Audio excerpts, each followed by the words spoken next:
Welcome to episode 39 of the Old Fashioned Podcast. My voice might cut in and out today because I am getting over a cold. And Clintus, I apparently have fluid in my chest, so that's exciting. How's that feel? I keep wheezing, and I haven't wheezed since I was a teenager. So they gave me one of these. I was talking. Little inhaler Yeah. action. Yeah, I worked out for a half an hour today and I was completely out of breath on the floor. And I was like, I was just hitting like max out on reps too and doing really well. And just, it's like a car going off the side of a road on a mountain. Gonna have to start over again. My wife's like, she's like, you'll be fine. It'll only be like another 10 days or so. And I'm like, no, it's going to undo everything I've been doing for the past month. Right. So yeah, fun. So I'm in a wonderful mood. No, I'm kidding. I'm in a good mood. How are you doing? I'm great, man. It's weird. Last week was like, I was like really on a really high note and I was like, just, posting tweets and videos. I'm like, I'm doing great, guys. Hope you're doing great. Hope you're having, awesome thing.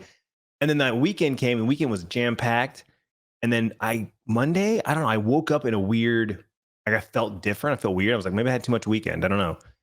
Definitely had a lot of tequila, but I was like, I got on a stream and we did like a couple hours of just chatting, kind of catch up on the weekend, what's going on, this and that. And I switched over to Tarkov, and about an hour in, I was just like, I'm not feeling this. I think I'm just gonna end stream early, guys. Like something was off, and I equated it to I had a case of the Mondays. First time I've had the case of the Mondays in forever, where I just didn't feel like doing anything. I went for a walk, came back, took a shower, hit the couch.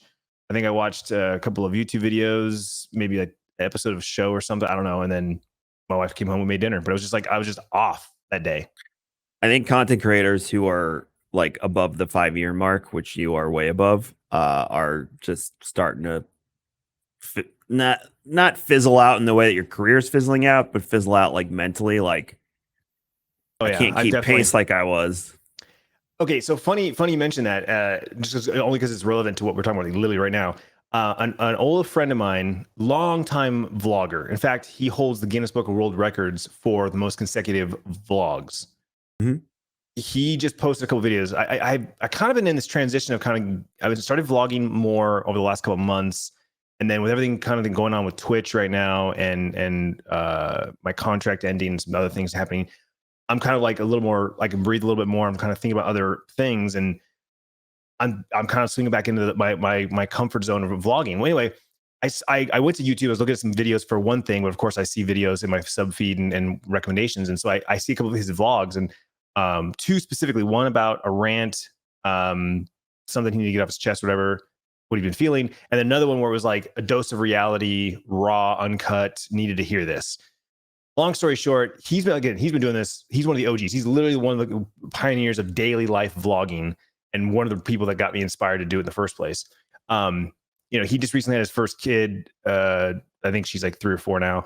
And so their life has changed, right? Like he's a dad now, and he plays in a band. And so they used to tour, and then of course COVID happened. So couldn't go anywhere to vlog, couldn't go on tour and play music. Like just everything kind of like, fucked his world up. But anyway, the rant and thing he needed to hear was that he's been having this struggle with YouTube. The algorithm is not working for him anymore. His channel's quote unquote dead. All this stuff, and hearing his rant, and then the other video was his wife talking to him about all these things he's feeling and things he's been saying, of course, off camera between the two of them, him trying to try these new things, trying to be someone he's not, just trying to kind of fit in and keep the engine running. And I'm listening to all this and I'm going like, obviously it's a different story, but I'm definitely feeling a lot of those same vibes. Like there's just been this up and down. We've been doing this for so long that like the hype is worn off for us, but also for our community and our content.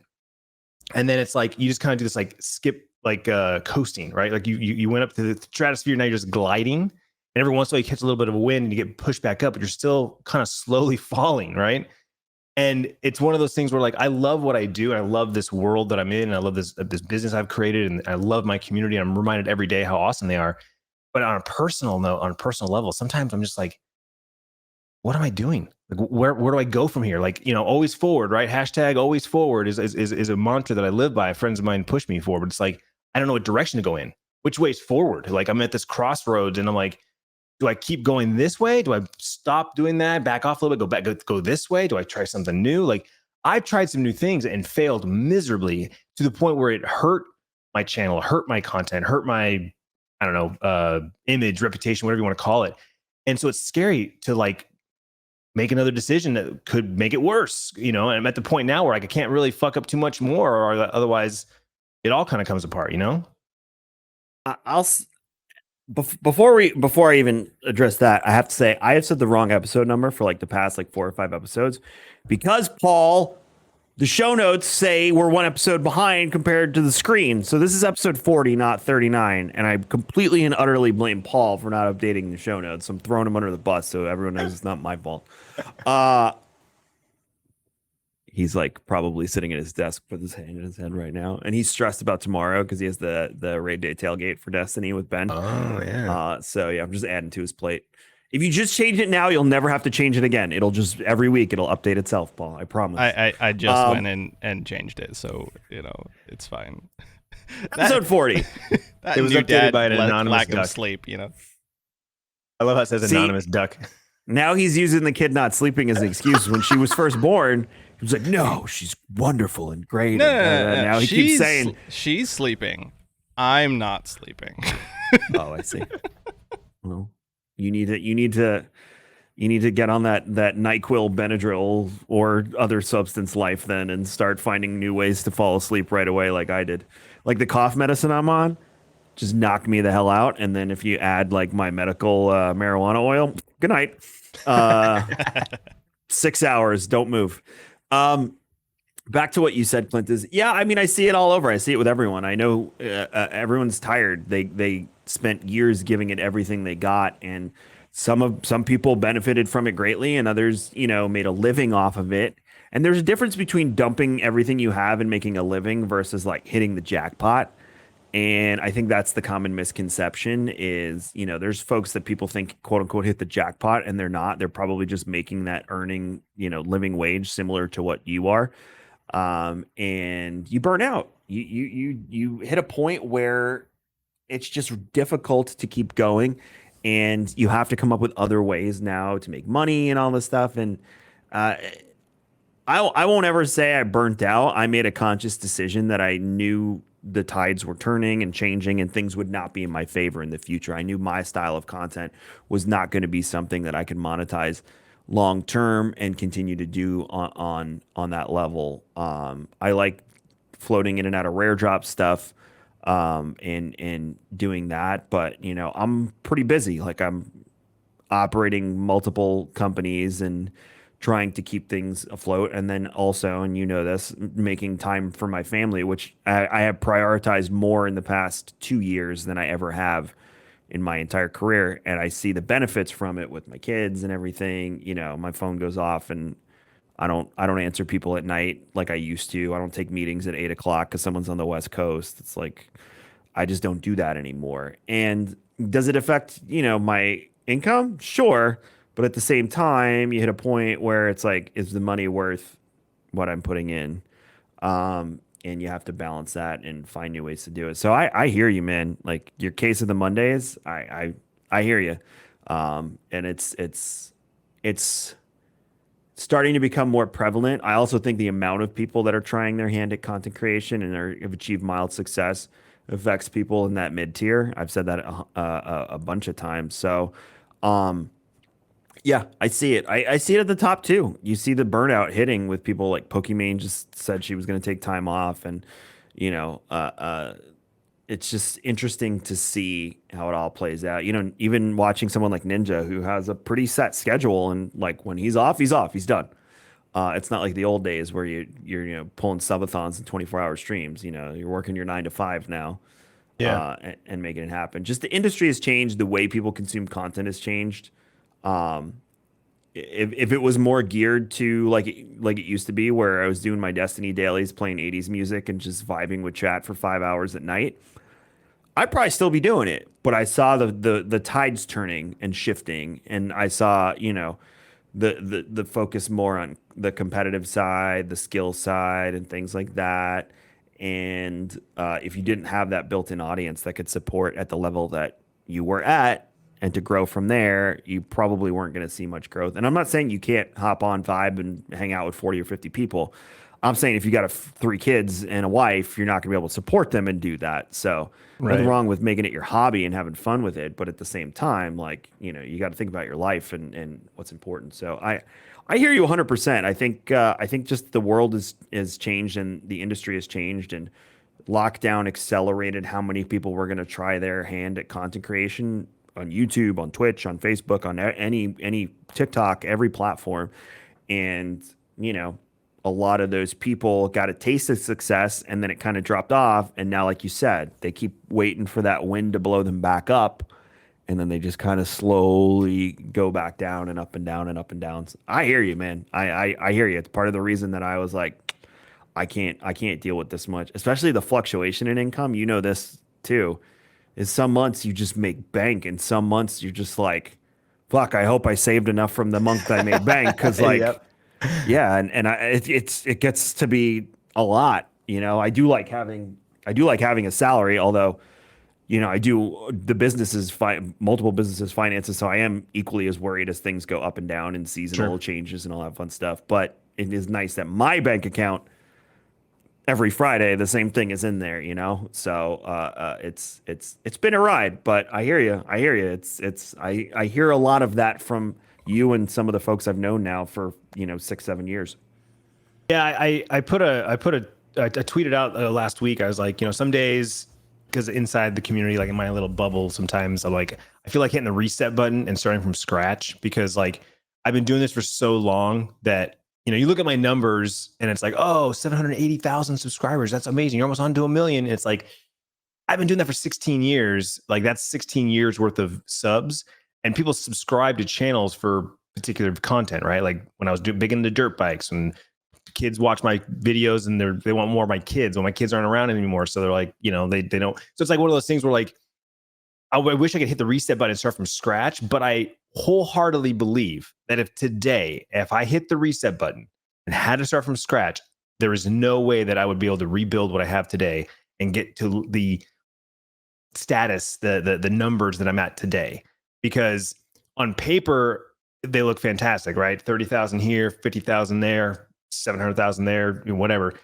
But those are over a decade of growth and ups and downs, that I was just an early adopter. I was there early and got in early enough, staked my claim.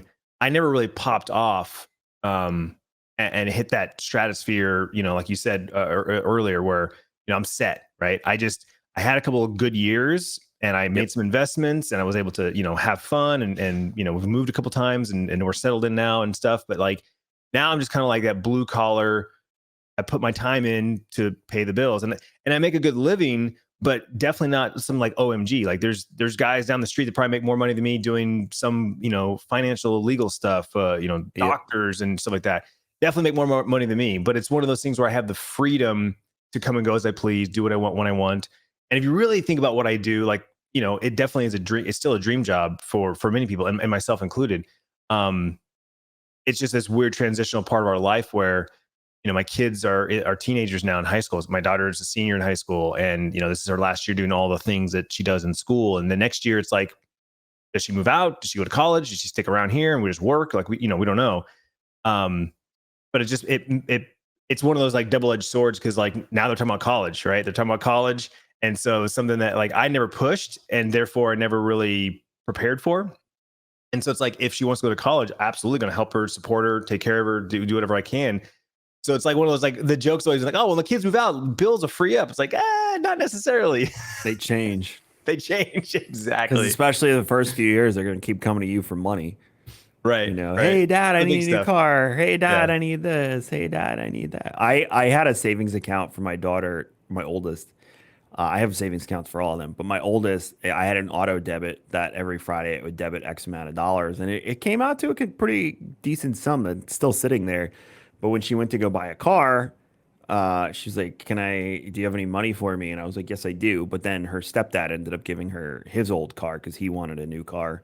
So it worked out and that money's still sitting there. So, Nice. and then I was like, I can pay for it because she's doing community college for 2 years just to like test the waters. Perfect. Yep. I was like, I can pay for community college if you want. And she's like, no, I'm going to pay for it myself because she works like 6 days a week. That kid is unfortunately just like me. Uh, and you know, she waitresses at a job where it's $18 an hour plus tips. Damn. Yeah, but it's seasonal, so they're gonna decrease in business soon. But now she's going back to her old job at Pizza Hut, saying like, "Can I pick up some shifts there?" And then like the busy times for the other restaurant, and she's like, "Yeah, I should even out in the end." I'm like, "Okay." So she's paying for her own community college because she wants to. Oh yeah. But yeah, so Well, it was it's like funny. my daughter. Her car, she paid for her car. Like the deal was we'd match whatever she put down. If she wanted to buy a new car, whatever her down payment was, we'd match it. Or if she wanted to buy a car outright, we'd split it. And that's basically what we did. A friend of mine was selling his girlfriend, fiance's little Honda Civic, and I'm like, oh, this is a perfect starter car. It had like 122,000 miles on it, but it's a Honda. It's like, let's go for it, right?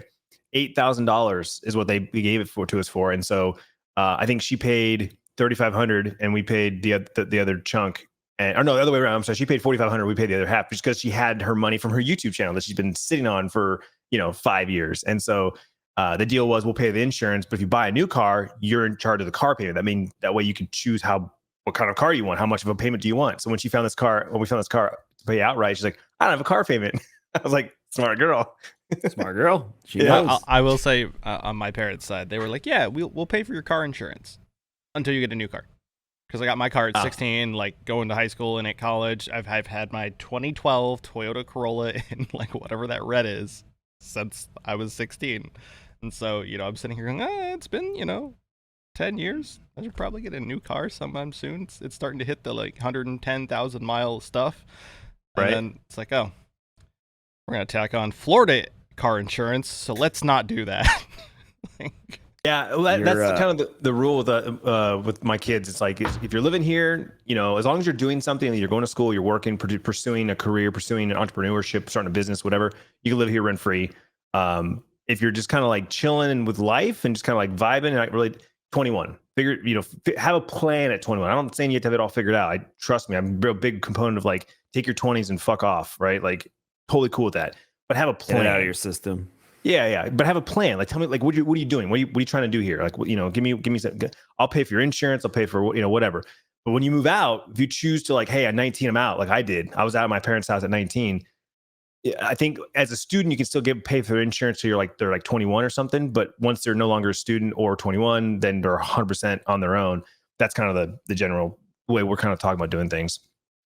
Do you know what it was like to be 19 in the early 2000s and working 40 hours over 3 days because I worked weekends and taking home, I think I made that year probably roughly 40 to 50K at 19.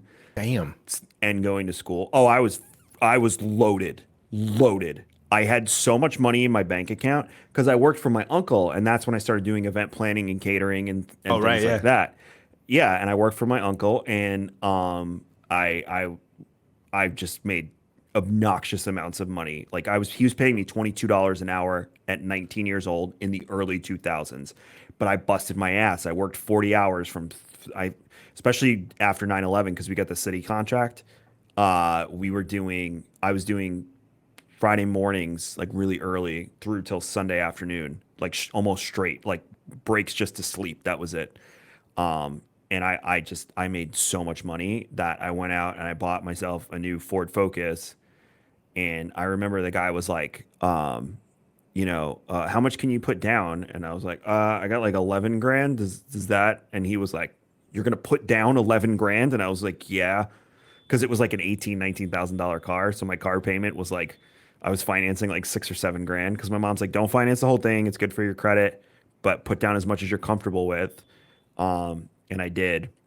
But she was also like, yeah, you can pay your own car insurance now too, because you're probably taking home more than I am. And I lived at home. So I was like caking. And then when I turned 20, when did I move out? 22, I don't remember. I moved to Brooklyn. And I kept, then I was salaried, which sucked. I should have kept my hourly because then they took advantage of me and kept me working more hours. but yeah, and that's how my career's like catapulted, was from there, and I just kept making more. But the older I got, the more responsibilities I got. By the time I was in my early 30s, I had just had Hunter, and I was making like way into the nice six figures. I was miserable because I had to commute. I lived on Long Island. I had a family now that I wanted to spend time with. It wasn't like the old days where you could, wake up at 5:30 after you drank till 1 in the morning and you'd be fine. Right. It didn't work anymore with the kids. So and I had my oldest, but obviously the time was split between me and her mom.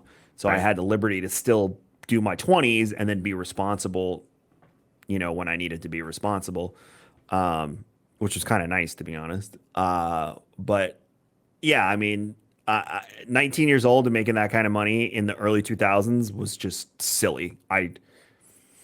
I think I supported like three or four of my friends. Like we'd go to Taco Bell and they'd be like, I don't have any money, and things like that. Or when I would, I'd take time off of work to go like roadie for my friends' bands and stuff, just so I could get away and hop in a van and be, and everyone's looking at me at McDonald's like, hey, Moneybags, you buying today? Like, I'm here working for you, and now you're asking me for money? No, you don't even pay me to do this.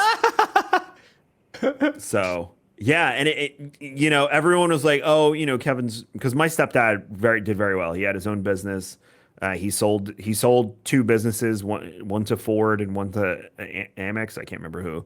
So he did very well. We had a nice house, one of the best backyards we've ever had. I've ever in a home I lived in. I have a picture of it. It comes up every year as a memory, and it's like I remember the day we moved out. I took the panoramic shot. It's like I'm gonna miss this place because I know I'm never gonna have anything like this in my life. So they did well, but my mom was very strict about like, we did well. You need to do well on your own. Like you can live here, but you need to figure your stuff out and pay for yourself. And it got to the point where I moved to Brooklyn because she was like, I'm going to start charging you rent. Like, you make too much money to not contribute, and you eat too much to not contribute. So I was like, well, then I'm going to move out. And then I found an apartment with one of my old band buddies and lived in and then the funny part is I lived in like the nicest part of Brooklyn too. If you know Brooklyn and you're listening, 17th and 4th in Park Slope, right where the R used to be. I know the R doesn't run there anymore. I was the first brownstone. If you came out of the subway, right by, I think the pizza place is gone too, but that bodega on the corner, I was the first brownstone right around the corner, third floor, walk up. We shared the top floor, but it was a railroad. Have you ever been in a railroad apartment? So I mean, I've seen it in movies and stuff, but my bedroom was sandwiched. So it was his bedroom, and then the dining room was my two doors. So when he got up in the morning to go to work, there was a door to the outside hallway that he would go through from his room, walk out in the hallway, open the front door to the apartment, and then go in the bathroom. wow. So he didn't have to walk through my room. It was very, I had no windows too, because I was sandwiched in the middle of the space. So I had no windows in my room. So it was like pitch black. I had to set like 7 alarms because I would just fall back asleep. Oh yeah. But yeah, it was fun living on my own and seeing how high we could pile the dishes with two guys and playing chicken with washing them. I mean, yeah, I moved out when I was 19, and two roommates, brand new townhouse. They had moved in first, and they were looking for a third roommate. And one guy basically furnished the whole thing. His parents had money and basically gave him everything. You're off to college, have fun. Here, we'll furnish the whole apartment. So it was all his furniture when we moved in. And of course, he liked to leverage that on us. Like, this is my couch, my TV. If you're sitting there watching a movie, good luck. He just fucking grab the remote and be like, what are you going to do about it? Get your own fucking TV. Like, okay, bud, relax. But yeah, it was one of those things where like, it was my first time on my own, do my own laundry. And they were definitely way more like of a slob than I was. So like to your point with the dishes and stuff, like I don't mind. Like, I'm in a hurry. I'm doing something, put the dishes in the sink. I'll get to them later.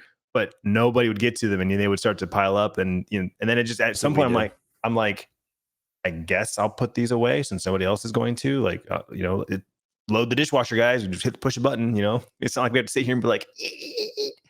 He liked me as a roommate too, because I would go back to Long Island on the weekends because that's where all my friends were. Mm-hmm. So I'd end up sleeping at my parents' house anyway because I wanted to see all my friends and hang out with my family, and especially the weekends when I had my daughter, because bringing her to Brooklyn was fun, but it was kind of a pain in the ass. So I would just most of the weekends would be at my mom's house. Plus, then I had a babysitter. So it he liked it because then if I wasn't there, he could just, you know, the apartment was his and he was half the rent was covered. So he but I did we the dishes was always like the point of contention with us. And then that's similar the television, but I'm the guy that brought all the video games in. So it was like his TV, his DVDs, my PlayStation, my Xbox, my Wii. Right. You know, we kind of shared. And then like probably a year into it, I realized I was probably taking the TV from him too much. So he'd come home and be like, "Hey, you want the TV? I'll go in my room and watch." And he'd say yes or no. So like we came to an understanding after a while, but I know there was like, especially when I first moved in and having to coexist with someone for the first time like that, I was probably a pain in the ass. I was that guy. Roommates. After I moved out, after that, I was there for like 8 months or something, and my wife and I, that was our time to get our first like place. We moved out. I moved out with them, and two of us got an apartment with another couple. It was like one of those like split floor plans where like we each had our own bathroom and you know, bedroom on each side of the house and kitchen, living room space in the middle. And same thing, like it was a good friend group. We were like, this is gonna be awesome. This is gonna be great. And then after 6 months, we were kind of like, I'm ready to get out of here. Like twice I moved in with like my best friend, and it's like you don't realize little quirks about people and what actually irritates you. And I've told my kids too, like, so if you guys are getting serious with somebody, don't commit anything legally until you move in with them and live with them for at least 6 months. Where you're living with this person for that long, because like you need to know all the little quirks and stuff, right? I remember telling this to my brother, got engaged with his now wife, but I was like, dude, get an apartment, like live with her for at least 6 months to a year, you know, before you commit to anything. Because what if she's got some weird fucking things and you're just like, I can't do this. Like, don't go buy a house and move in and then find out. You know what I'm saying? Yeah. Kevin got to see my experience with that firsthand again. My second experience with it, really. Nate. Like. Oh, yeah. Yeah. And we worked together, too. So that was an interesting experience. Love him to death. Yeah. Still do. Still, like, you know, just sometimes you're like, oh, God. I love you, but I need you to be, like, there, not right here. And the other problem is when you work, you get no break. Yep. Because, like, they're there when you're working. And then, because my buddy lived with me for a little bit when I was still at my mom's. And he would work with me. So we'd drive into the city together. We'd drive home together. And then, like, he'd be there. And we wouldn't have... You didn't have time. You know, you couldn't just eat a meal by yourself. You couldn't even go... Like, I couldn't go to Taco Bell by myself because I had to ask him, like, do you want to get Taco Bell? You know, do you want to get Applebee's? Do you want to go get a beer?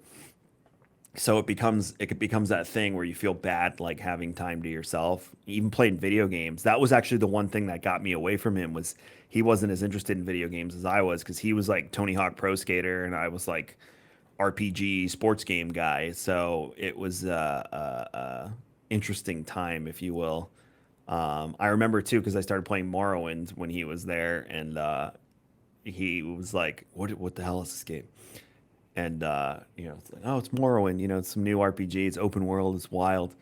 And he's like, yeah, whatever. And then he'd go off and like draw or write or something like that. And that was the only separation we had for a while. And it was, we still keep in touch. We're not good friends anymore, but I think that was what soured us on each other a little bit, was being like in constant contact. I think having Tim there with Date and I, like, kind of had like that buffers. You had this three person instead of just like one of us going at each other's throats. It was always like the third person would pick up the slack in whatever was like missing, and, you know, like the dishes or cleaning the house. And so you kind of have this, you know, almost perpetual cycle of somebody's going to miss something, because you're human beings and you're like in your early 20s, like somebody's going to miss something, and the other person who's actually like semi-self-aware at the moment for like the 15 minutes that it happens in your 20s, like you're like, yeah, I gotta go do the dishes, you know. So yeah, it worked out fine. Yeah, it's an experience. Thankfully now I have my roommate for life, so I'm good, and I'm probably more the problem there than anything she does. So I saw a thing the other day that was like, don't let your wife be your mom, like picking up after you and like, you know, cleaning your shit and doing your laundry and all that stuff. Like, you have to help. And I was like, I showed her, I was like, dude, is this? And she's like, well, I do everyone's laundry, but you do a lot too. So, like I drive the kids to school. I empty the dishwasher in the morning, like all that stuff. I take the garbage out. I walk the dog. Um, so I think we even ourselves out, but she probably does do more because she also works from home. Right. So, it's again, like you said, maybe that living together first, should be mandatory in some situations. The divorce rate would probably drop considerably. Absolutely. Funny you mentioned that about being the mom and everything. So for the last 7 years, my wife hasn't had to work. Thankfully, going back to business and something that been well enough that when I quit my job, 6 months later, she quit her job and hasn't had to go back since, which gave her the last 7 years with the kids, right? And now fast forward to today, one's a senior, one's a sophomore, very self-sufficient, reliant. One's got the car, and then next year, even if she does move out, Bryce will be 16 and will either be driving my vehicle or be looking to get his own as well. Well, because of like more free time, less need of the kids, Tiffany started kind of like, and I've been talking to her about it for a couple of years. I'm like, you should really think about what you want to do once the kids are gone, once you're no longer needed as a mom, right? Like it's a different between want to be a mom and still doing things for your kids, but like the need is no longer there. And you got all the time, like go to school, try some things, go get a job, and if you hate it, fucking quit, like whatever, right? But now today, she, the kids were getting ready back in school, and even in the summertime, she's like, oh, summertime, we'll be doing things with the kids. Kids are like, we're out, we're doing our own thing. One's working, right. And they were playing volleyball and basketball over the summer. That never really stopped. So she's like, all right, I need to like find something. I was like, whatever you want to do, I'm 100% supportive. And she started looking at like DoorDash, Instacart, those things. Because her biggest fear, honestly, of all else, her two biggest fears were, one, the interview process, because she hasn't interviewed in over 20 years, right? Because it's brutal. Her first job, she, was 16, was a bagger at a grocery store. And then she quit to do volleyball. And when she came back to go to work, my mom hired her at the Mexican restaurant. And then she worked there for 15 years. So she never interviewed outside that first time, right? And even the interview was with my mom. So it was like, oh, hey, hi, yeah, this is what you're gonna do. Just fill this out. You're good. Like, no interview. So that was her first thing. And the second thing is she didn't want to get a job and then like be tied down on nights and weekends and miss the small time that she does get with the kids, right? So when she looked into like Instacart and DoorDash and she realized, oh, I just have to fill this form out on the app. It's a background check. And then like literally an hour later, like, ding, have fun. Here's what you have to do. Here's how it works. Here's how the app works. And she DoorDash like that night. She like just tried it out. I was like, okay, I pick up the stuff and I do this and it tells me where to go. And she's like, hey, come with me. So I kind of like, know what I'm doing. And she did the DoorDash and she's like, okay, I can do this in little stints. So she'd run an errand and then she'd pick up DoorDash and come back the direction towards home. And she'd make like, $10 here, $20 there. She's like, oh, cool. I got, lunch money now. Or I got, which one of those things. And then she tried the Instacart and she was like, oh my God, I love this. I actually get to grocery shop for other people. And she's like, I love this. So she goes to a shopping cart and she does Instacart. And it went from like, she went from like doing it like a couple times here and there between errands and like, she'd go to the gym and then she'd shower and she's like, I'm going to run to the store. But while I'm away, I'm going to pick up a few things on the way. Now she's like up and at it. She's scheduling herself. She's like, I'm out. I'm like, it's 7 a.m. She's like, yeah, I got a batch already set up for blah, blah, blah. And it's like $50. I'm like, holy shit. She's like, I'll be back in like 2 hours. And she comes back, she's doing the math and she's figuring out what she's making. So she's like all in on this, right? And she's loving it. She's been doing it for a couple months now, and she, picks and chooses her hours. Some days she does a full 8-hour shift. Sometimes she just does like 2 hours in the morning and she's done. But anyway, because she's doing this now, we have had to make adjustments because mom's not around anymore to literally do everything for us. Because it went to the point where like we had this, this great partnership where it's like, I'll work and take care of money and make sure there's money in the bank. And you be mom. Her dream job was to be a mom. When we were in high school, what do you want to be when you grow up? I don't want to be this. I want to be that. She's like, I just want to be a mom. I just want to have kids. And that's, I think, why we started so young, because we both had that locked in. As soon as I graduated college, we bought a house and got married. Let's start having kids, right? And so when I was able to quit my job and then she was able to quit her job, I literally gave her dream job. And so I don't want to say we took advantage of it, but that's just literally what she did. She just did everything. She did everything. And so now she's doing, she's still trying to do everything, but I see it on her face. And she's like, I'm like, don't burn yourself out. Like, relax. Like you could ease up a little bit. I know she's very like she's a hustler. She's into it. When she does something, she goes all in. So it's like she's doing a really good job. She's getting these reviews and ratings, and she gets extra tips, and she's like seeing the fruits of her labor. So she comes home and she gets bummed out because she can't do this or because she can't do that, or no one did this, and this is still sitting there. And I'm like, all right, look, we need to have a little family meeting here. Mom is now doing this new thing. She's not around to do all these other things. We need to pick up the slack. But really, we need to start doing what we should have always been doing. You guys got it made that mom was home doing all these things, and you never had to even think about it. And I'm guilty of it too. Like I'm fully admitting that I let her just do everything. And so now, like you said, like, you know, I'll go wake up and I'll pop the dishwasher open. I'm like, it's clean. Okay, cool. I'll unload that. Or, I'll check the washer dryer. Does her clothes need to be pulled out or this and that? I'm like, hey kids, check this and that, like trying to like just do these things without her having to ask for it or do it. Because it's just been this big dramatic change. And I've had a reminder too. I'm like, this isn't just a change for you. It's a change for all of us. All four of us are going through this transition, and we're all happy for you. We're supportive of you. We're not complaining, but you need to be more like, hey, can you do this for me? Don't be afraid to ask. Because that's the thing. The first couple of weeks, she was like trying to do it all. And she had a couple of times she broke down. I'm like, babe, like you don't need to do all this. Like you've got 3 basically adults in the house. Like we can do this stuff, My wife is similar in the sense that she tries to do it all. And then by like 8 o'clock, she's like, I'm burnt out. Well, no shit. Yeah. Yeah, no shit. And I try to get, her to, because part of the reason we moved down here was, my in-laws were like, we'll help. And, her mom is very busy, like with her own stuff, and she's just enjoying her life. Like, I get it. Like at her age, she should enjoy her life. You worked. But then, it becomes frustrating when she's like, oh, I have an appointment to do my hair. I can't pick up, the kids today.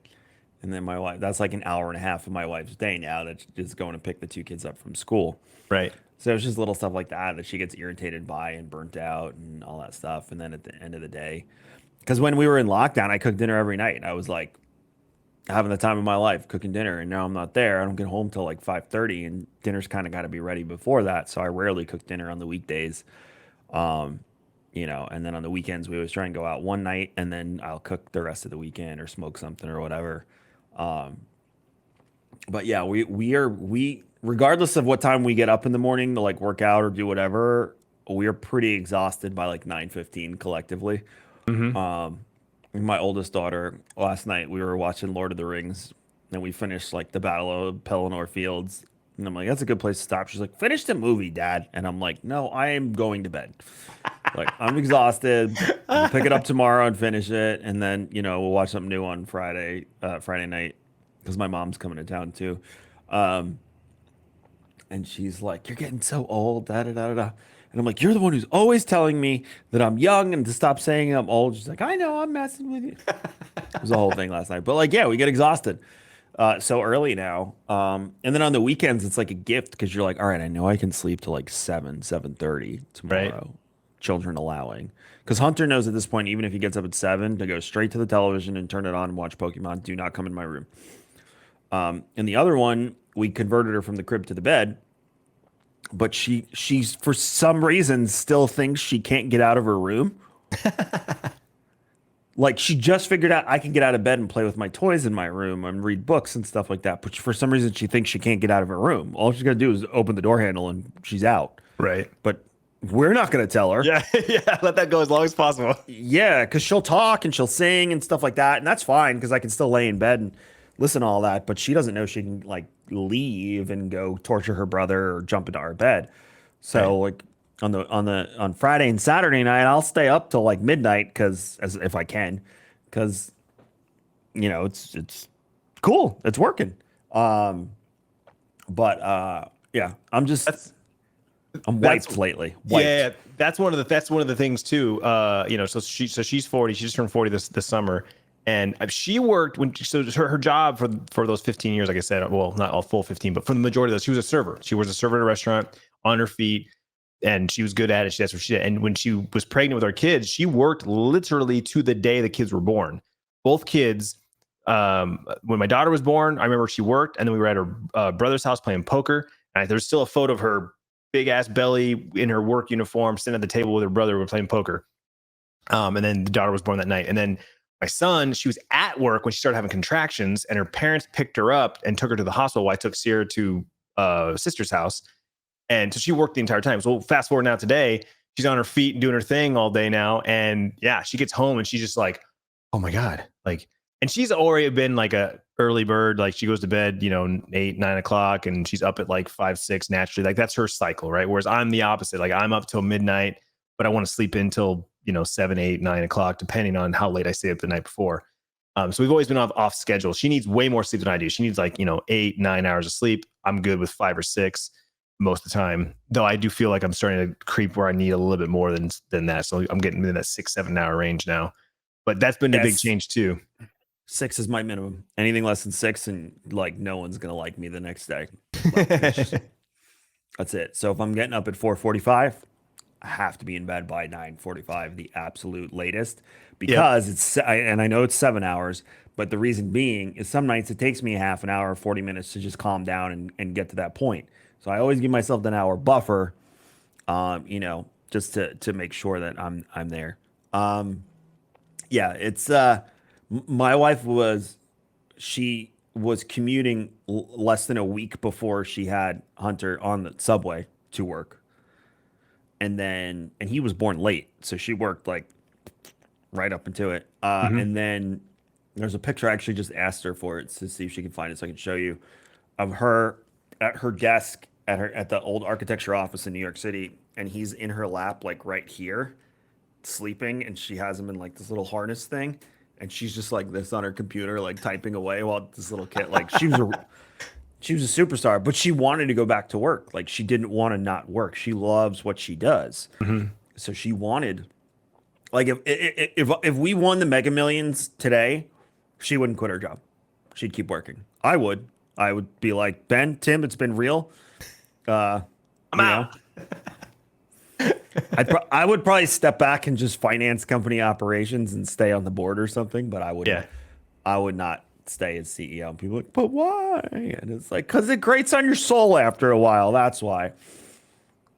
But yeah, so she loves what she does, and that's important. And don't get me wrong, I love what I do, but the business side of stuff has just been it's brutal, especially through COVID and all that stuff. It's been not the most fun.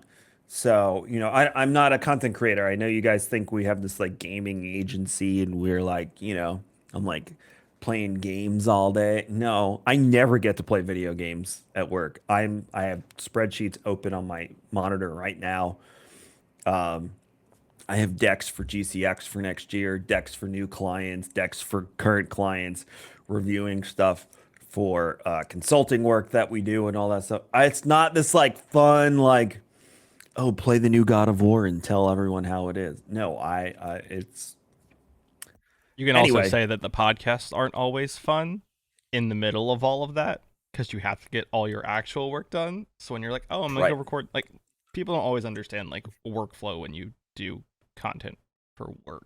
Sometimes when I'll tell Clintus and Mike last minute, like, I can't do it today. Like I have a deadline. I'm in a groove, something, there's a reason I can't do it. Yeah. And I'm one of those bosses that has that social responsibility. Like everyone in the office needs to eat alongside me. I get severe anxiety when I need to let someone go or fire them, because it's like, what's going to happen to them? Are they going to be okay? Are they going to land on their feet? So, if I know that my taking off from doing Star Wars and Scotch or Old Fashioned is going to result in, us having more money to do more with them, then yeah, I'll take that time and do it. So it's back to sleep. And even that, and the funny thing about sleep too is before I got my medical marijuana card, I slept terribly. I would wake up at 2 a.m. with thoughts about Rare Drop or GCX, and just it would consume me. And then all of a sudden it's 4:45 and my alarm's going off. Now it's like, take the stuff, brain turns off, good night, see you in 6 hours, rise and shine. And it's a wonderful, wonderful thing. So I feel like I'm also, my 20s, I was in really good shape, but I was, drinking constantly and doing that stuff. 30, I kind of half-assed that between being a dad and still enjoying life and stuff like that, approaching 40 and then hitting 40, now like I'm probably the healthiest I've ever been. Ever. Ever. Exercise, food, my drinking is like literally relegated to the weekends when I'm hanging out with my wife or going out with my wife. And some weekends it just doesn't even happen. So and a lot of you who's followed my career know that that's a switch because like you would see me on the jam every Wednesday just pounding drinks. And that's changed since then. Like I'm just not that guy anymore. I can't live that life and keep up. So I feel like I've made all these changes. I'm much healthier. I probably feel better than I ever have, but I'm starting to feel like age creeping in some areas. Like I have tennis elbow. What does that mean? I have to go take joint vitamins now. 6 a day. 6 of these little freaking pills a day before you eat, which means you can't take it with the rest of the vitamins you have to take because those you have to take after you eat. These you have to take before you eat. And I will say my elbow feels a lot better since I started the regiment. But like I went to the gym and I walked in there like, oh, shorts and a t-shirt. Now I'm like neoprene sleeve on this arm, leg braces on my knees. Like, I'm starting to look like all the other old guys at the gym who have all the paraphernalia to keep their bodies together while they're doing it. And then, just little stuff like that. And the decision to shave my head. Just like you are fighting a losing battle with hair loss. And unless you want to spend thousands and thousands and thousands of dollars to maybe have a shot at combating that, it's not a guarantee. That's a huge maybe. Unless you got tens of thousands, they start doing transplant stuff. Just shave your damn head. And I'm sitting there like, please God, don't have any weird bumps. Please do not have any weird bumps. And then, thankfully I don't. I got a nice actually. I was going to ask you about that. Dome. Just because that was a topic of conversation recently when I shaved off or buzzed off the blue. Mm-hmm. Do you have any? Did you have any like weird wrinkles or extra skin when you first did it? No. Okay. Nope. No, my head was just discolored. I had to like tan it and then it was fine. Because I've heard some people like when they have hair, there's extra skin, and then when they get rid of the hair, it kind of like smooths out a little bit. Because like that's one of the reasons why my wife doesn't like me to buzz mine. Like I've never gone down to the skin like that, but like I'll do a 1 down here, and when I used to buzz it, I would just do a 1 on the whole thing. One of the shortest things. And she's always complained that I have like this like Shar-Pei looking wrinkle on the top of my head, the back of my head, and so that's why she never wants me to do it. And I was like, well, maybe if I did it, it would go away.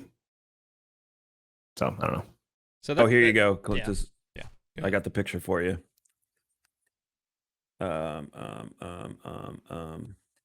Ping, where'd you go, Ping? Can I drop? I can't drop pictures in here, can I? No. You can screen share though.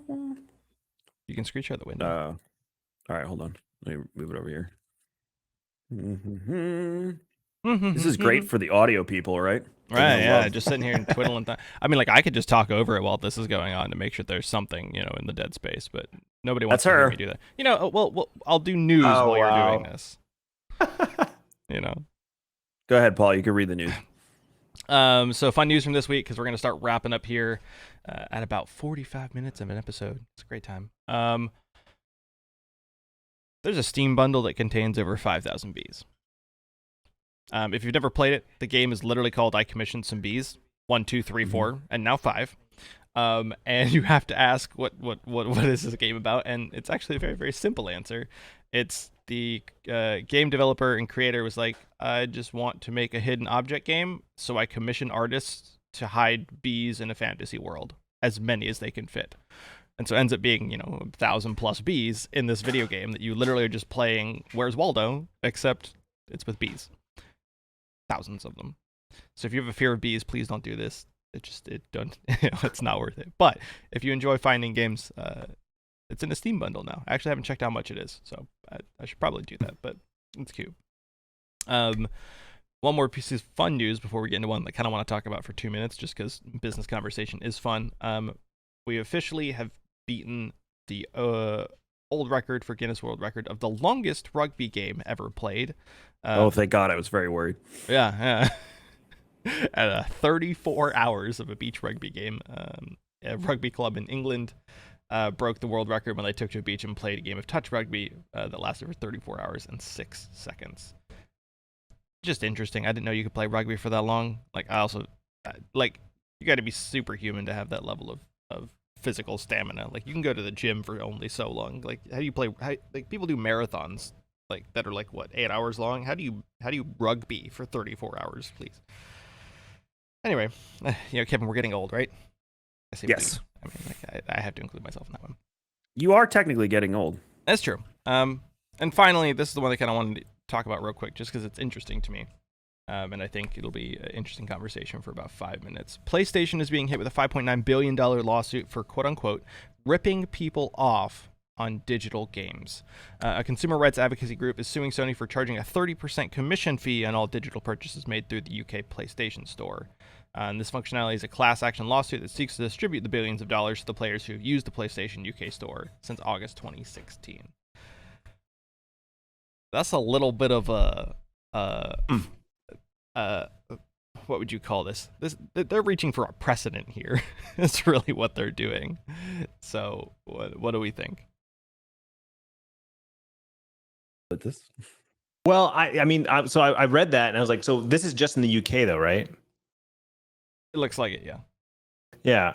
I don't know, like because one of the big topics in our world, right, with streaming games and playing games is like games really haven't gone up in price, ever really in the last however many years. So it's AAA games are 60. If anything, I would say games have gotten cheaper, right? Because you get a lot more games now that are less than $60, and then there's the whole free type of game, like the battle royales and stuff like that, where it's free to play, but then there's cosmetics and skins and the battle pass that became the new way.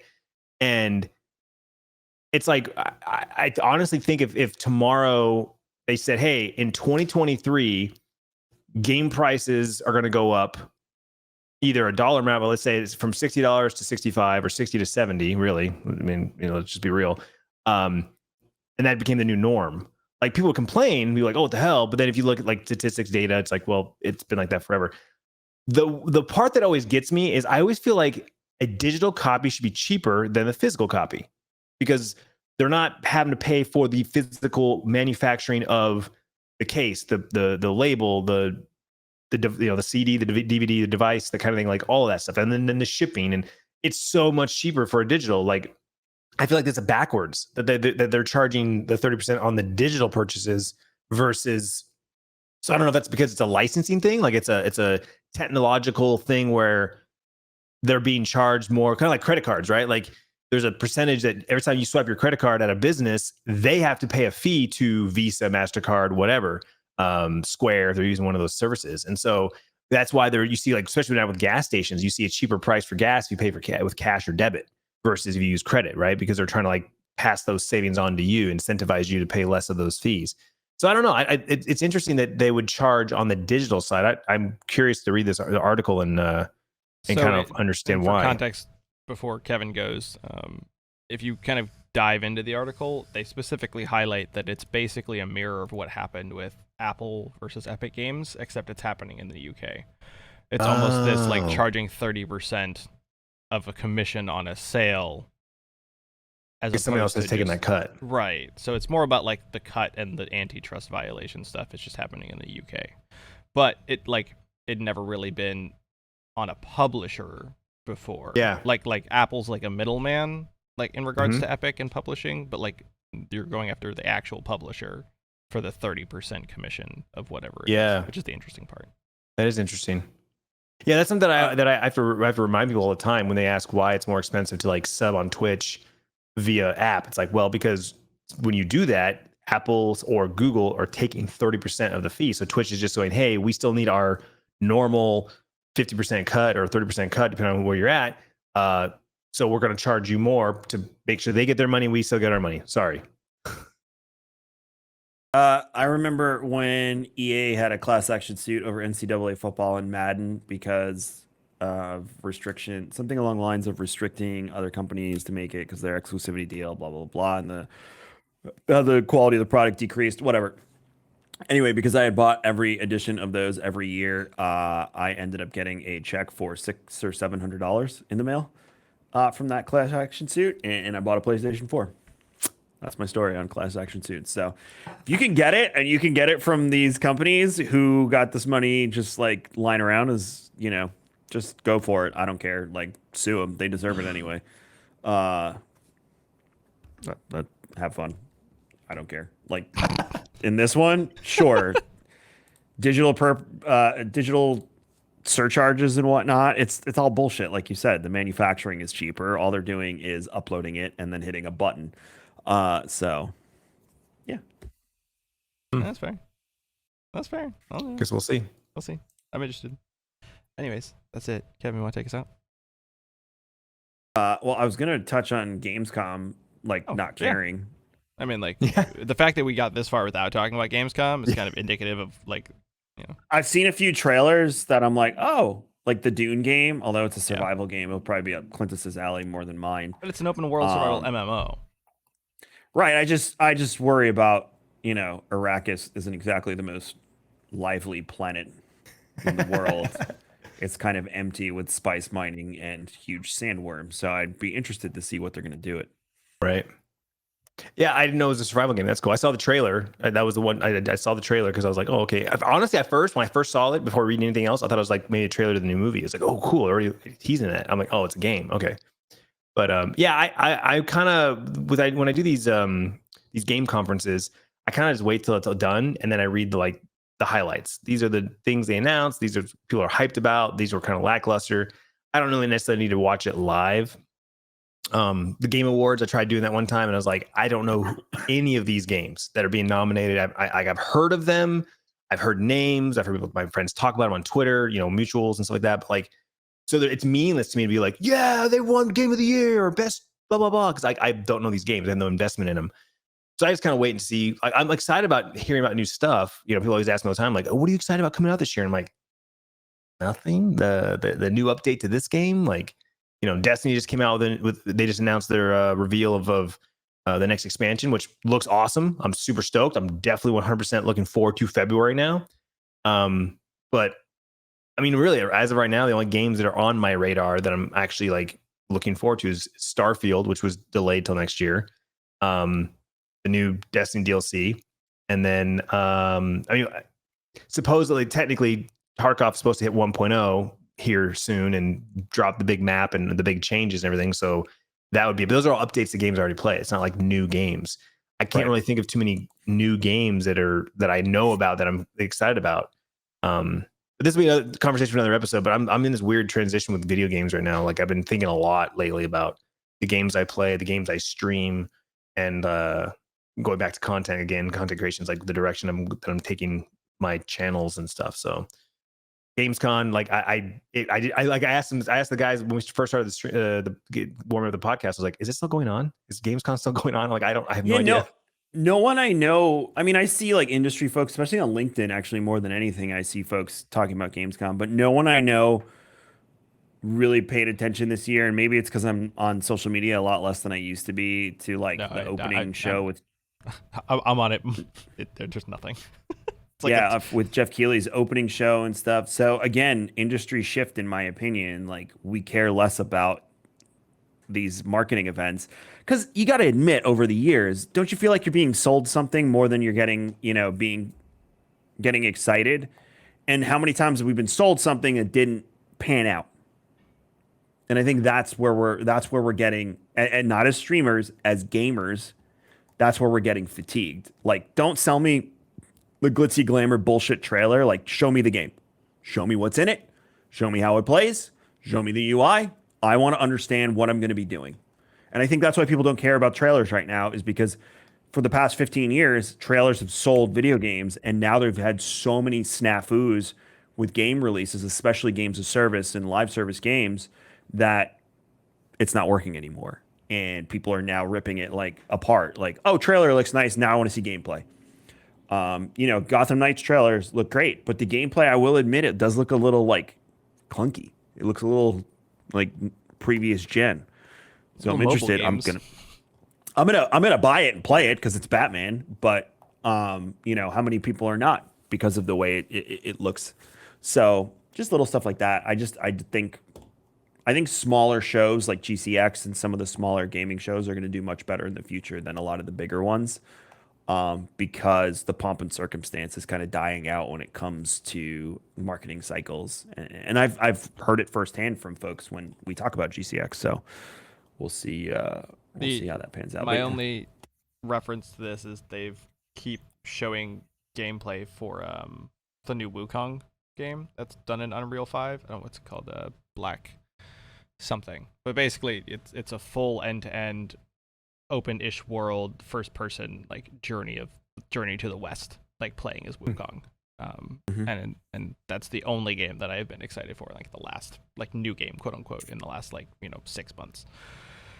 Just because everything else feels like a reskin at some level, So yeah, and you're not wrong. You're on the money. One thing before we go, piece of news. EA had another snafu where in India, when they posted the pre-order for FIFA 23 on Epic Games Store, they posted it for 4.8 rupees, which comes out to about 6 cents in USD. And all the people that rushed to pre-order it at that price, they're actually going to honor that price because they messed up. So good on you, EA, for following through on your mistake. But it is called the biggest misprice in digital gaming history. So we couldn't skip over that. But thank you so much for tuning into episode 40 of the Old Fashioned Podcast. Make sure you check out Clintus everywhere on the internet, YouTube and Twitch especially. And you're following everything he does. Everything I do is on Rare Drop. You can follow me, Kevin X Vision, on Twitter or KMagic101 on Instagram. I really got to change that. Come back, rate, review, subscribe. YouTube is great, and iTunes and Google, everywhere you listen. The more you rate, the more you review, and if you subscribe, it helps us out immensely. You all have a great one. We'll see you next week for episode 41 of the Old Fashioned Podcast.